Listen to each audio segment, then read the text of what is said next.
Hi, everyone. In today's episode of the Depolarizers, I'm in conversation with Congressman Bera, MD.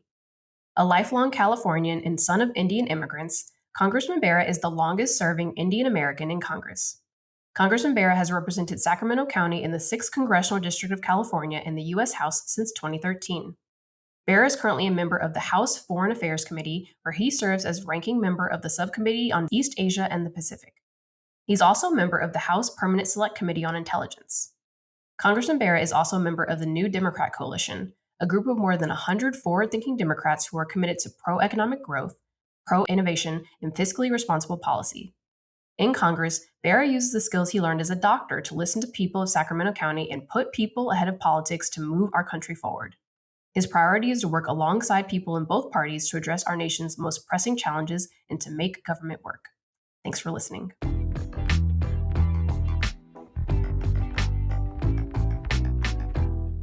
Congressman Bera, thanks so much for joining today. Thanks for having me on. Glad to be here. Absolutely. Well, I'm going to get straight to the point. I'm really grateful to have some time with you today. You are one of the few MDs, medical doctors in Congress. I would love to hear more about your why story and why you originally ran for office and why you've stayed in office over the years. So I'm the son of immigrants. My parents immigrated from India in the 1950s, product of public schools, could go to undergrad, community college, and then med school and could afford to do that. So I'm incredibly grateful for what America offers. But I know I didn't get here by myself, right? I mean, a lot of people believed in me, gave me a chance. This country gave my parents a chance. And our legacy is not anything we do in our lives, but how we pay it forward. And, in some ways, I've done that through my medical career as a doctor. It was about taking care of the patients in front of me. And when the opportunity arose to run for Congress, most people thought I was nuts. I'd never run for anything before, but I knew Barack Obama was going to work on healthcare. I had a lot to offer and said I could sit on the sidelines and complain about things, or I could try to get in the game. I love it, and I appreciate that. So, what are you working on in this Congress? I know you serve on foreign affairs and intelligence committees. What issues are you working on in legislation, and also what issues back home do you find that your voters are appreciative of you working on for them in Congress? Obviously, feels like an eternity, but it's only been 5 weeks of the Trump administration, and there has been a lot of disruption. So a lot of what's occupying our time right now is just helping folks navigate, this uncertainty. Whether you're a hospital, a community health center, a small nonprofit, with the disruption with federal funding being frozen, I don't think most Americans realize how much of our daily lives are dependent on the federal government and what the government does for you. So right now, a lot of our time is helping individuals navigate uncertain times and getting them through that, listening to them. And then at places, obviously pushing back on the Trump administration. I'm not against, addressing inefficiencies, bringing government and services into the 21st century. That's fine. But the haphazard approach has really been disorienting for a lot of individuals. And I think that's a big part of what we're doing right now. And I appreciate even you mentioning just how much of a flurry that's been happening over the past several weeks for Americans and particularly for people in federal government. And I listened to a radio interview you did recently where you were saying, I'm open to negotiating with the Trump administration and Republicans. We'll meet them at the 40-yard line on their side of the field, but we want to make sure that we're not just reacting to everything he does because it's going to be exhausting. That's what she said. And I really appreciate that. And I think that that's definitely an approach that we've been finding at Welcome as well. So I guess maybe if you want to talk through why you felt it was so important to ensure that we are meeting Republicans where they are on their 40-yard line to ensure that we can try to get things driven, in Congress and in government in general. And also like the realization that it's not effective to react to everything. And you can be strategic about how you react to things. So I think how I'm approaching the current Trump administration, this is different than his first term. In 2017, a lot of us felt like, okay, the public didn't like Hillary Clinton, or she perhaps ran a bad campaign, not going to Pennsylvania or Michigan, places that she lost the election at. 2025 is really different. The American public knows who Donald Trump is. He campaigned on what he was going to do, and they elected him. And think it's really important for us as Democrats to understand what the public is saying. And I think really what they're saying is, hey, my life's not getting any better. I'm worried about my kids. Can't find a place to live. I'm worried whether I can retire one day. And when Trump talks about America first, I think that's a lot of what you're seeing playing out there, saying, hey, what about my life? It's great that we support NATO and we're off, fighting these wars, but my life's not getting any better. And I think we ought to pay attention to that. Certainly as Democrats, we ought to pay attention to that. Now, I think, I think we did a lot in the Biden administration. We passed, landmark legislation to reinvest in America. The infrastructure bill, which was bipartisan, was a really big piece of legislation. I think a lot of, certainly Democrats, but a lot of the younger generation cares about climate change.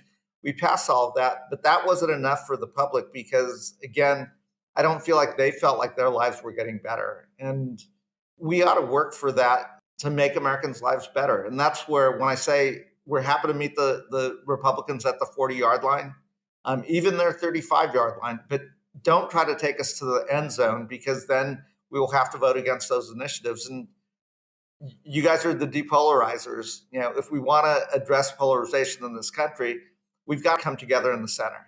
Totally, totally. And I think when we talk about coming together in the center, one thing that I've been really big on is, personal accountability in ways that, we always talk about, like, the Democrats need to do this. Well, the Democrats are you and I, right? People who are in the party who are willing to work to effectively make change, right? So, when it comes to personal accountability, which I do think can be like a domino effect, right? If Congressman Bera is doing something that's depolarizing in nature and behavior and rhetoric, then maybe his colleagues will be inspired to do so as well. Maybe his progressive colleagues who maybe are being polarizing in their nature can do so as well. So I guess maybe if you want to talk through, like, what do you think are some of the more tangible ways that you are finding are effective in being a depolarizing entity or person or whatever you want to call it in this chamber that you serve in? Yeah, so there's only 435 members of Congress, right? And each of us represents about 750,000 Americans. So I'm a reflection of the folks in Sacramento County that vote for me and have elected and reelected me. Based on that assumption, I have to assume Marjorie Taylor Greene, who's the polar opposite of me, is a reflection of her constituents in Georgia. They've elected her, they've reelected her. So instead of trying to judge that person, I should try to understand, okay, what we're seeing in California obviously is different than what folks are seeing in Georgia or Alabama or someplace else. And so I do try to get to know my Republican colleagues. And I think that's super important. The civility, getting to know them as individuals, getting to know their districts. Recently traveled to Arkansas to visit French Hill, who's a good friend, Republican member of Congress. We serve together on the Intelligence and Foreign Affairs Committee. And going to his district in Little Rock, it's a river city. Sacramento's a river city. They've got issues with flooding. We've got issues with flooding. They grow a lot of rice there. We grow. All of a sudden, you realize that, hey, we're not that different. And I think that's something that's missing. And if we spent more time together as Democrats and Republicans, getting to know each other personally, I think you would see civility. Now, I haven't got to Marjorie Taylor Greene's district. I'm a little bit afraid of her. She might yell at me, but I'm gonna work up the courage to get to know her. Absolutely. I appreciate that. I think perhaps maybe my framing of the question, because I do appreciate the bipartisan nature in that. That's again what we emphasize at Welcome. But I think another thing that we have found, like, if we're like, let's maybe transition a little bit to the 2024 election cycle to maybe set the tone a little bit more. But like, when you think about why so many Black and brown voters voted with Republicans this past election cycle, why so many men voted with Republicans this past election cycle, I think that, when we think about the concept of, like, our organization is called Welcome, right? Like, we, intended to welcome Republicans and independent voters into a Democratic coalition to build Democratic power. That said, I have found, and we have found as a party, that we now need to be welcoming to our own people within our party. So people who are quote unquote base voters, again, people of color, men, whatever, they are now feeling more welcomed in the Republican Party in some ways, right? And I think that you've spoken to how the brand has become toxic. Maybe what are some ways that you find that, one, Democrats can improve the brand as, again, personal accountability, all of us in this together doing things that are going to effectively produce change within the party and in the party narrative, and two, win over voters again so that they can entrust Democrats to lead and govern. So the first part of this is showing up, talking to folks, but more importantly, listening to folks. And I think the party at times has taken some of those base voters, whether that's Hispanic voters, African American voters, for granted. And they're not a monolith, right? So you've got to go talk to folks. You've got to listen to folks and meet them where they're at. Now, the gender issue is really interesting because again, this is just my opinion, but prior to being in Congress, I was the dean of admissions at UC Davis Medical School. And for at least the last 2 decades, maybe longer, 65% of who we train to be future doctors are women. That tracks to who goes to undergrad. So you really do see this feminine generation rising. And I think this will be a feminine century. So I do think there are a lot of young men, and probably more so in the African American Hispanic community, that are feeling left behind. And I just wonder how that dynamic played out, especially with our historic nominee, my good friend Kamala Harris, as the first African American nominee for president. Were those gender dynamics that were playing out? But I also think Trump speaks to this. That's the wrong term, but maybe lost masculinity.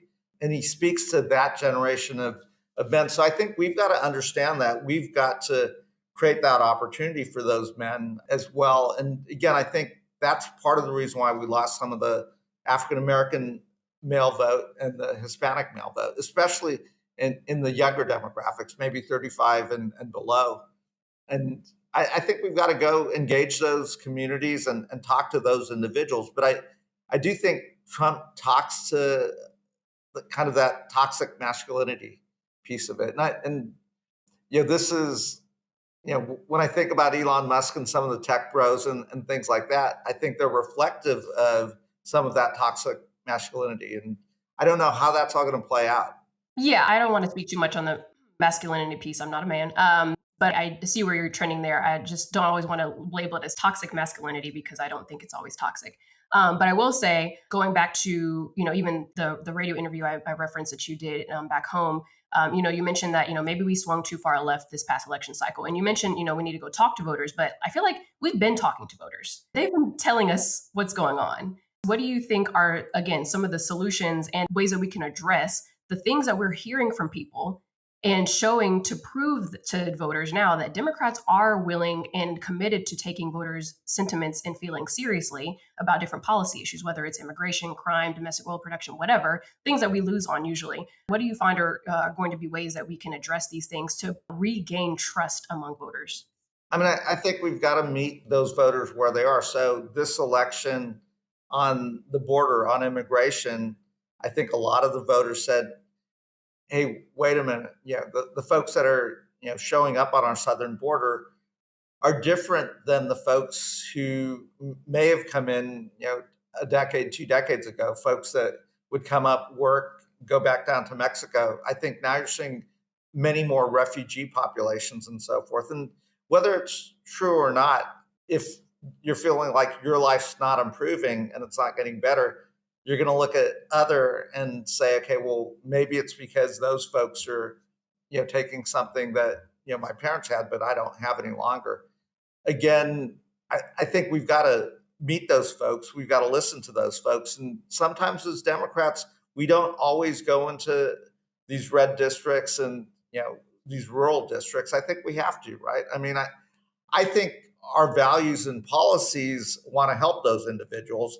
But if we're not showing up, if we're not talking to them, if we're not meeting them where they're at, then they have no idea what we're standing for and what our policies are. And I think so Barack Obama did that right in 2007, 2008, going everywhere, talking to everyone. In that election, Howard Dean, who was our DNC chair, had a 50-state strategy. We ought to go into all 50 states. We ought to meet Americans where they are. And, I think that'll help our party regain our footing. Totally. I completely agree with that. I think it's just a matter of when we meet people where they are, we also must make some concessions to people in our own party who are not willing to meet Americans where they are. But I'm going to transition a little bit to more depolarization kind of stuff. So, very interestingly and probably famously, you befriended a guy who was designing attack ads against you and running attack ads against you in a past election cycle, right? And I read about, you guys are now, golf buddies and you hang out and, have dinners together. Like, how interesting is that? Like, I guess for, maybe do you want to talk through, what happened there and what advice you have for additional depolarization in our country? So you're talking about Rob Stutzman, who ran the first two campaigns against me, and we've got to know each other. And when you separate out the politics, right? Campaigns are a contact sport, but at the end of the day, he cares about the Sacramento region. I care about the region, and we've got a lot more in common than we have that separates us. And I think that's true about most Americans, right? I mean, at the end of the day, we want to take care of our families, get our kids to school, retire one day, and take care of our communities. So, you know, there's more that binds us together as Americans than that separates us. Yeah, and I appreciate that because it sounds like you have a deep respect for someone who was doing what they felt was best to do to take care of their district, and they were putting their people and their motivations for ensuring that the district was well represented first. Absolutely. And again, it's a recurring theme, but if we spent more time listening to one another, if we spent more time getting to know and understand, everyone's hopes, dreams, fears, I think we'd be better off as a country. 100%. So I wanted to go to two pieces of legislation that you've been working on over the past couple of terms or so. One is the Bipartisan Hero Act, and the other is you introduced an Improving Measurements for Loneliness and Isolation Act. I'll read what you wrote. As a doctor, I've seen firsthand how loneliness and social isolation can take a toll on both physical and mental health, contributing to chronic disease. It's a public health crisis that demands a coordinated response. And I find that, between this and the HERO Act, which, I'll let you talk about, but essentially was combating suicide rates among public servants like firefighters, right? Like who are our heroes in our communities. But even to your point about, when you care so much about people and public service, you want to make sure that their needs are met. And I feel like these two pieces of legislation are, speaking to your, background and career as a physician and a doctor and someone who takes care of people, this is how government takes care of people, right? Maybe do you want to talk through like these two pieces of legislation and other ways that you find that government is trying to not only listen to voters, but also help take care of the people that this government sustains? Absolutely. And both those pieces of legislation are bipartisan, right? So it's super important to me and to my office that when we think about legislation, we find a Republican that we can work with on it.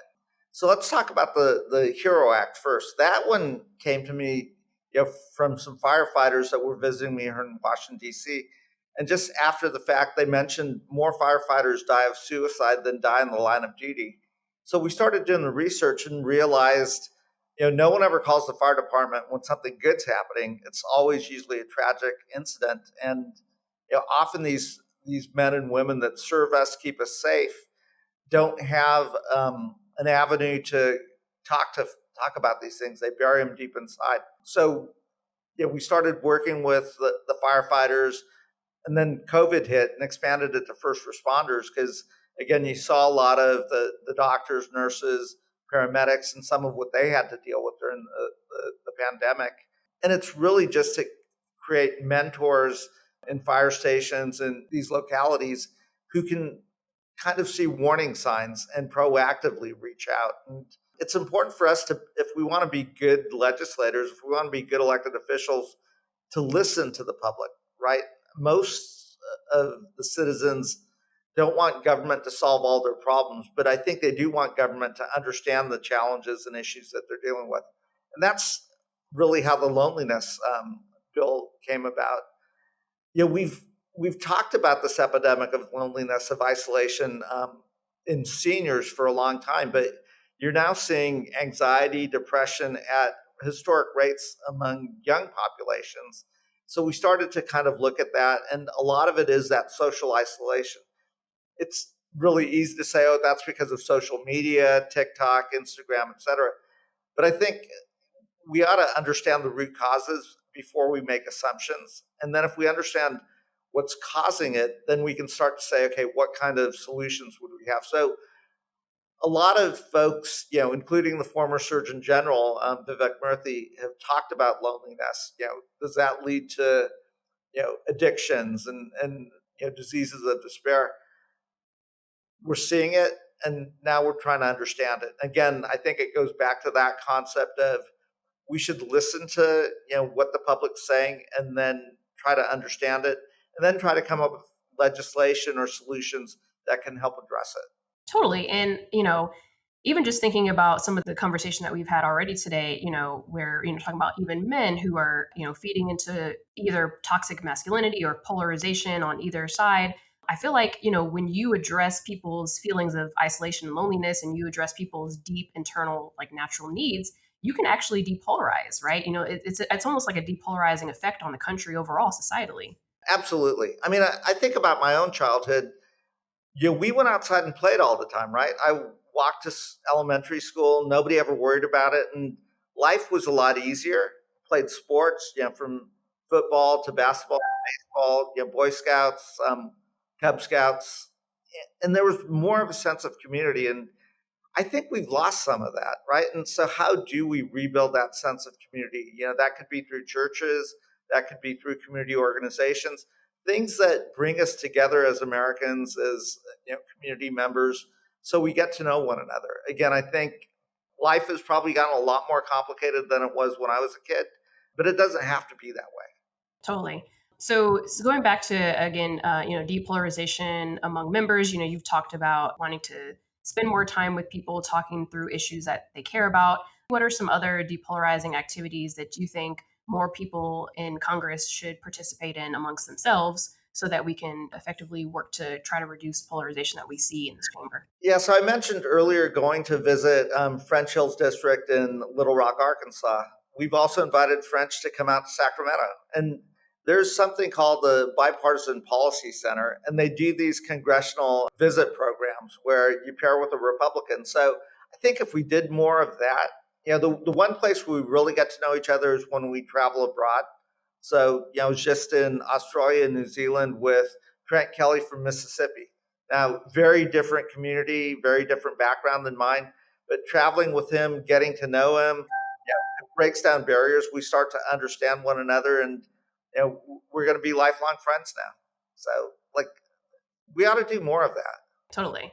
All right, we're coming up on the last question. I ask this question of every guest on the Depolarizers, which is, what depolarizing activities can and should listeners participate in to help depolarize our politics in America? I think folks should turn off cable news. It is too much of an echo chamber. I'd pick up the newspapers again. I would, try to get to know someone in the opposite party of yours and get to know them as an individual. And I think that's one thing that has changed since when I was a kid and certainly a young adult is Democrats listen to Democratic cable news, probably go to Democratic websites, and the same thing for Republicans. And that's not a good thing, right?